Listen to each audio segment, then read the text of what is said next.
സ്ത്രീകളുടെ സ്തനം അല്ലെങ്കിൽ ബ്രസ്റ്റിൻ്റെ size plastic surgery വഴി ഇമ്പ്രൂവ് ചെയ്യാൻ പറ്റും.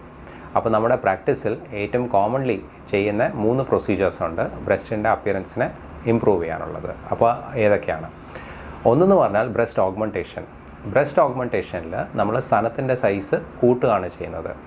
അത് ഏറ്റവും കോമൺലി ചെയ്യുന്നത് നമ്മളൊരു സിലിക്കോൺ ഇംപ്ലാന്റ് യൂസ് ചെയ്തിട്ടാണ്. സിലിക്കോൺ ഇംപ്ലാന്റ് എന്ന് പറഞ്ഞാൽ ഒരു ഹെമിസ്ഫെറിക്കൽ ഷേപ്പിൽ ഉള്ളൊരു ഇംപ്ലാന്റാണ്, ഓബ്ജക്റ്റാണ്.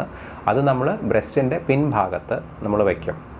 അപ്പോൾ ഈ വയ്ക്കാൻ വേണ്ടി ഉണ്ടാക്കുന്ന മുറിവ് വളരെ ചെറുതാണ്. ഏകദേശം ഒരു 5 സെൻറ്റിമീറ്റർ 6 സെൻറ്റിമീറ്റർ സൈസേ കാണപ്പെടാറുള്ളൂ. എന്നിട്ട് സർജറിക്ക് ശേഷം ഈ ബ്രസ്റ്റിൻ്റെ സൈസ് ഇംപ്രൂവ്ഡ് ആയിരിക്കും. അത് നമ്മുടെ ബാക്കി ചെസ്റ്റിൻ്റെ സൈസിലോട്ട് അത് കൂടുതൽ പ്രപ്പോർഷനേറ്റ് ആയിരിക്കും.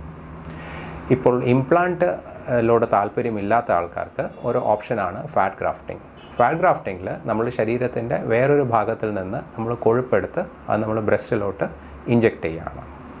ഇതാണ് ബ്രസ്റ്റ് ഓഗ്മെൻറ്റേഷൻ സർജറി.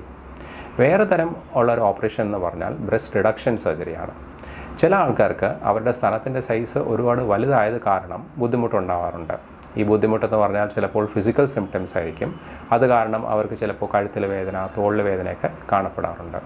അവർക്ക് ചിലപ്പോൾ അപ്രോപ്രിയേറ്റ് ആയിട്ടുള്ള ഡ്രസ്സസ് കിട്ടാൻ ബുദ്ധിമുട്ടുണ്ടായിരിക്കും, അതിൽ അഭംഗി തോന്നാറുണ്ട്.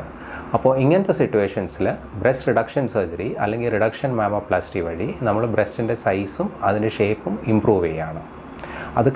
അത് കഴിഞ്ഞിട്ട് ബ്രസ്റ്റിൽ കാണപ്പെടുന്ന ഫിസിക്കൽ സിംറ്റംസും ഇമ്പ്രൂവ് ആകാറുണ്ട്.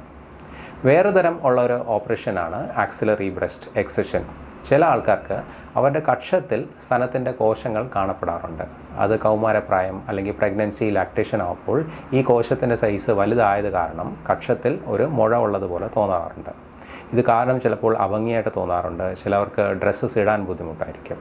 അപ്പോൾ ഇങ്ങനത്തെ സിറ്റുവേഷനിൽ നമ്മൾ ഈ കക്ഷത്തിലെ ഈ ആക്സിലറി ബ്രസ്റ്റിനെ നമ്മൾ നീക്കം ചെയ്യാറുണ്ട്.